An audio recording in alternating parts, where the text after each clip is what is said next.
5 лютого 2005 року голос кримсько-татарського народу вперше офіційно пролунав на радіочастотах Криму.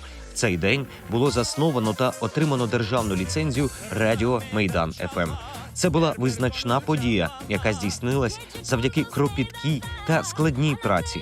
Голова Меджлісу кримсько-татарського народу Рефат Чубаров згадує про цей визначний день.